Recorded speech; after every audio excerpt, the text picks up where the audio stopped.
Whenever I do these intros, I always try and think of something concise and something attention grabbing, but all I can come up with is this is the Tudor Pelagos, and that's Loch Lomond.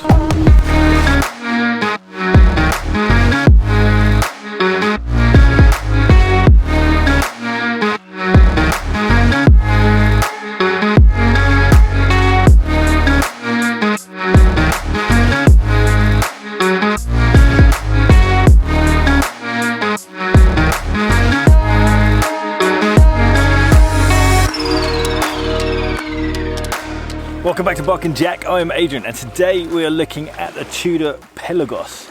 And I've had this on the wrist for about a week now. This isn't a new watch, it's been around for ages, but it's a watch that I've liked for a very long time, but just really haven't had the chance to get hands-on with it. The guys over at Tudor were kind enough to lend it to me, and as always, I'm under no contractual obligation to be nice about the watch, or to say anything positive about it. This is not an advert, this is simply me documenting my experience of spending time with it.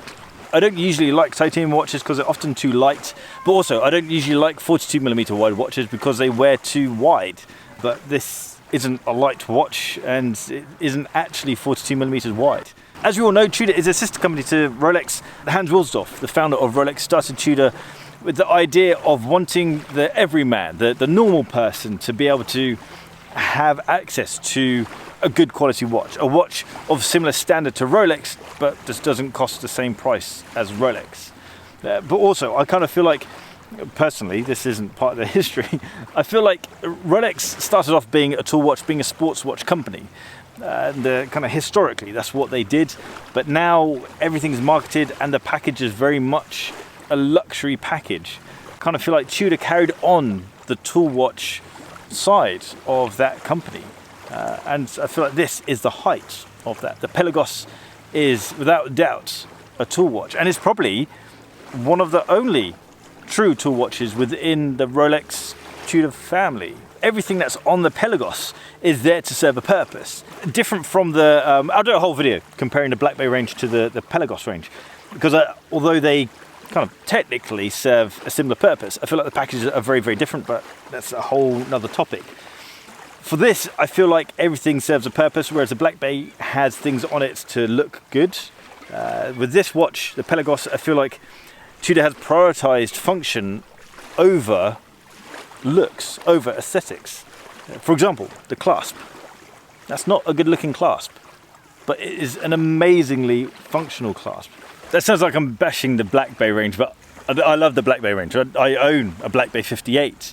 I just feel like they sit within different areas. They cater for different needs. Let's check out the specs on this Pelagos. So we have a 42mm wide satin finished titanium case and bracelet, and it is 14.3mm deep. Lug to lug, it's 50mm. The lug width is 22mm, and we have 500 meters of water resistance. On the side of the case, we also have a helium escape valve. The movement inside is an in-house automatic movement. It is the MT5612. This is COSC certified and it has 70 hours of power reserve. A superb movement. The price is just under £3,500. This is £3,450, which as a whole package, I think is amazing. Regardless of whether you like the looks, that watch on paper at that price is incredible. So the case is said to be 42mm wide. It's not actually. The case is more like 40.5mm wide. The bezel is 42mm wide, but it overhangs the case by a fair bit. It is a chunky case, 14.3mm deep. It is chunky and it wears tall because the case back protrudes really quite a lot. So the watch does sit quite tall in your wrist. But it doesn't have the same slab-sided look that the BlackBay range has because of that helium escape valve.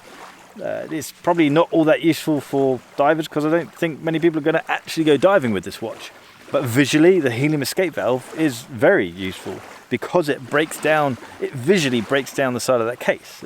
So with the case being around 40.5mm wide, it wears more like a 40 to 41mm wide watch.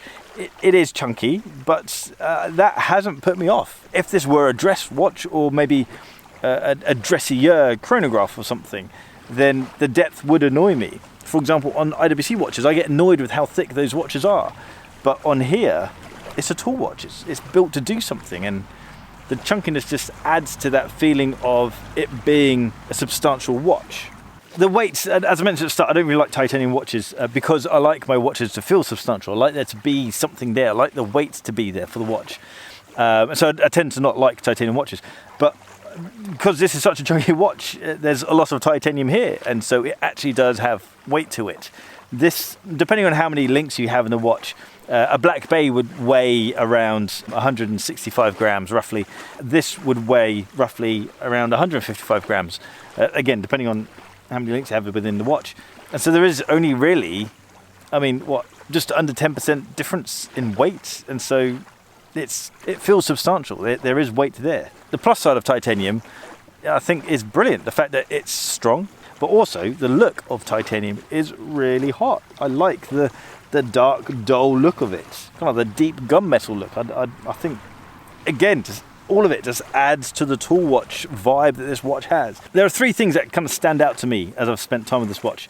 Firstly, the Lume. The Lume is incredible. There's a lot of it. You've got these big, fat, chunky, square hour markers, and then you have the hands. The hands are just coated in Lume, and they look brilliant. And it's a bright Lume as well. The other thing is a small thing, but it stands out to me as being, this is a quality product, is a crown, or rather the stem on the crown.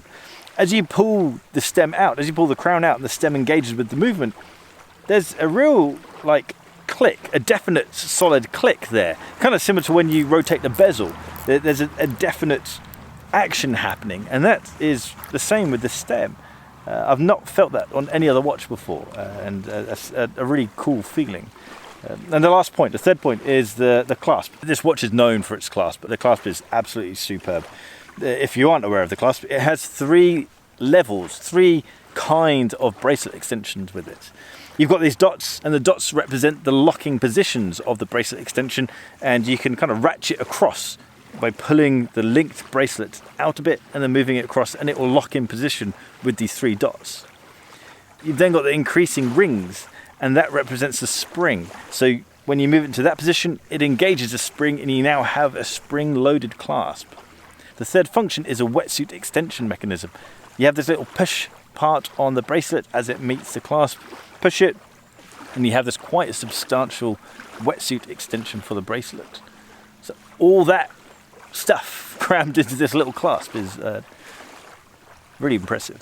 And you do use it. A lot of people are asking on Instagram, at Bark and Jack on Instagram, a lot of people are asking on Instagram, do you actually use a bracelet extension? And absolutely, especially in somewhere like Scotland. It probably changes depending on where you live, but in Scotland, it can be hot, it can be wet, it can be cold, it can be very cold all in one day. And that'll impact your body. Your wrists will increase and decrease with the temperature changes, and that's when the bracelet extensions are really very useful, especially micro bracelet extensions. There is one gripe that I have with this watch, and that's the dial. In certain light, the dial has a purple hue to it. I don't think it would be a deal breaker for me, but it just stands out because the bezel insert is ceramic, and so that means that the color of the blue is very exact, and it's a nice matte blue. It just means that when the purple hue is shining on the dial, it really stands out. One final gripe, the bracelet is 22mm wide. That makes it annoying when you're trying to buy straps. Over at barkandjack.shop, we sell watch straps. We don't have all that many in 22mm, but we do have 22mm, but the majority of them are in 20mm. And that seems to be the case for most strap places. So that's a bit annoying. But also the fact that the case is only 40.5mm wide. This could have done with a 20mm wide bracelet. I think it would have looked fine. Apart from that, I absolutely love this watch. I think it's I've really enjoyed spending time with this watch, so much more so than what I thought. I assumed my criticisms of the watch were going to be that it was going to be too light and that it was going to be too large, and neither of those points are valid. And this really hits home why we must try watches on. It's not the full story watching a review of a watch, or watching someone's comments on a watch, or reading stats on a watch. To be honest, I wrote this watch off for myself because it was 42mm wide and because it was titanium. I can absolutely see myself adding one of these to my collection. I probably have too many bezeled watches, but at some point I will own a Pelagos. I love it. I think it's absolutely brilliant. It's not the most versatile watch, and I have to get my head round not all watches have to be versatile. Some watches are okay to specialize in certain things. This specializes in being a beastie sports watch, and it does an amazing job at that. Drop me a comment down below. Let me know what you think of this watch. If you like this video, hit the thumbs up button. If you like the style of this video, then hit the subscribe button down the bottom there and a little bell icon so you get notifications when I drop a new video. If you're into your watch straps, watch accessories, jump over to barkandjack.com and click on the little shop button. If you're into your articles, then jump over to barkandjack.com and check out the articles we have over there.